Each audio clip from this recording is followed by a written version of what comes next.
Guys, Brian Sommer and Vinnie Mirchandani again for another episode of Burning Platform. And the topic today is near and dear to both our hearts. We come from Accenture and PwC, long-time careers there.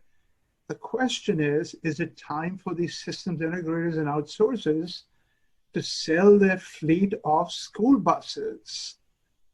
What do you think, Brian? The pandemic has really made flying, traveling in general, just almost impossible. And then even if you could do that, which facility manager wants to see 10, 15, 20 strangers, they may be nicely dressed, but they're strangers, show up at their facilities? What kind of protocols will they have to go through to be allowed to work on site? What do you think? I think it's going to be tough. I know I had a project team of 96 people for 2.5 years at one point in my career. That was one team of mine. And I can't imagine bringing or fielding anything like that in this day and time. I will say, if I did have a school bus now, with all the restrictions and difficulties in hotels, it might not be a bad place to camp out in, although I'd go to an RV instead of a school bus model. The difficulty here has had to do with access to the systems, and the technology was a critical issue in the past, and the ability for people to actually physically lay their hands on the devices that were going to get it implemented. Now, with so much of this that can be instantiated from remotely on public clouds, some of that contact is not that critical anymore. However, and it's not because you and I are old school kind of guys here, but you and I have both been out to clients together, and what we can spot in 5 minutes walking around the shop floor, for example, is something that would take us weeks maybe of a lot of detailed picking and probing to figure out remotely. And, I think some travel is necessary to really understand some of the hidden things, like the people issues that are involved, the change challenges that are present, the criticality of some things. Just to even see how screwed up the physical layout of something is something you're not going to necessarily pick up from a schematic somebody emails you. You're going to have to see it yourself. Vinnie. Brian, I think absolutely. And, for the due diligence perspective, for the design perspective, absolutely, I can see justifying that travel, right? It's the sustained week after week that we did for years, right? I wrote a paper at Gartner in '97 where I actually pointed out that in some projects, the cost of the travel of the consultants, just their airfare and their hotel and their per diem receipts, exceeded the cost of the base software being installed, right, and implemented. So integrators have been somewhat cavalier about, we can just send staff week after week after week. And unfortunately, customers have accepted that model. It's a time to step back and say, we don't need sustained travel. We can do things remotely. But you're right. Some things, absolutely, you and I can go in and run due diligence, or you and I can go in and spot things in a day or two but we don't need to keep coming back. That's my point, is we have to move away from that sustained model.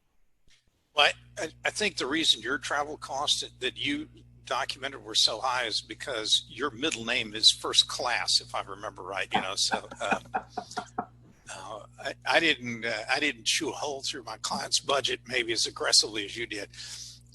And you had 96 people under you, right? I'd rather put my money where the work is, not on Delta Airlines First Class like you did. But all kidding aside, Ron, I'm sure some Tex-Mex restaurant enjoyed you bringing along 96 people.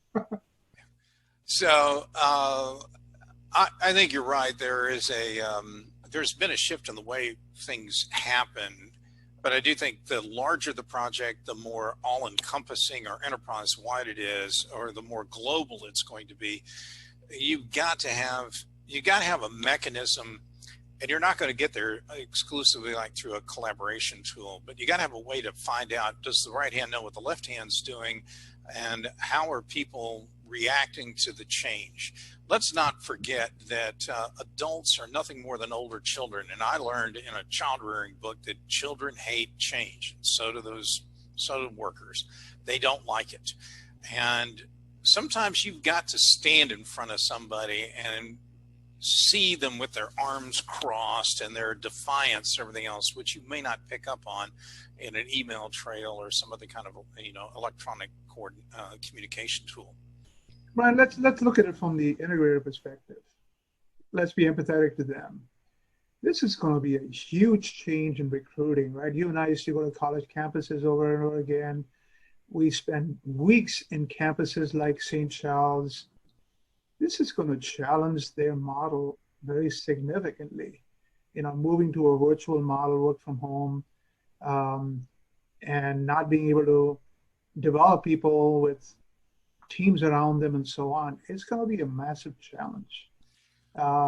The other thing, go ahead. Let me hear it. I was going to say, what it's going to require them to do is to start applying concepts like digital twin that they'd love to pitch to clients. They've got to take that internally, and they've got to create a digital twin of a project and a client site, and that's what their people are going to be interacting with more of the time than they have been, and they need to take that kind of technology to heart. The other thing I hope they do is not just remote delivery.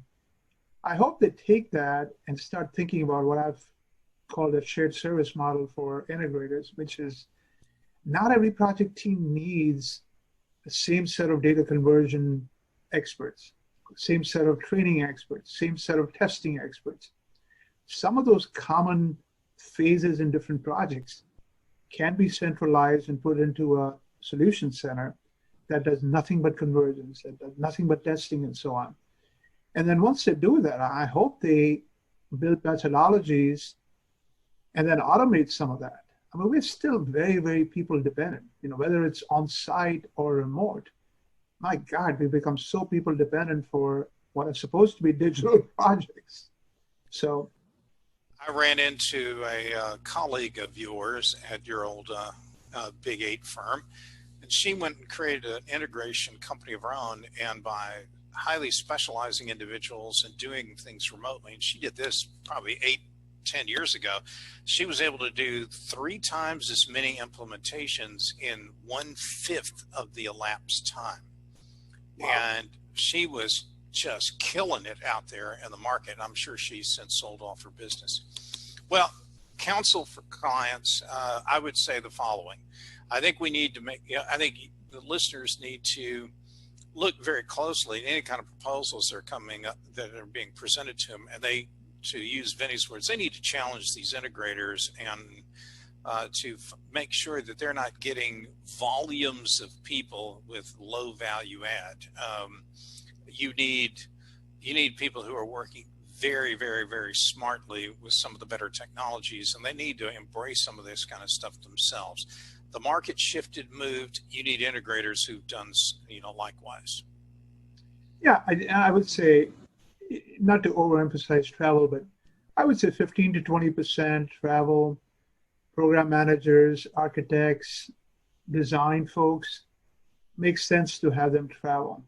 But a lot of the other tactical, what you call procedural stuff, can be done remotely, can be automated.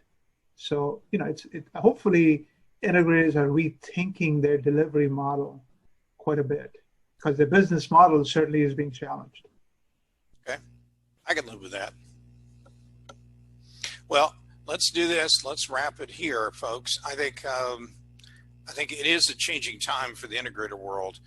I would expect some of the vendors are going to experience some significant change internally, and that could result in things like layoffs or restructuring of their businesses. The smart vendors will want to get ahead of the curve and won't be so focused or have so much of their portfolio tied up in implementing the back office, like Vinnie was referring to. They're going to be looking towards more vertical and big data oriented kinds of applications like IoT, and where they need to be chasing where the value's at, because that will justify their fees much more easily. So I think that's it for Vinny and I. Until the next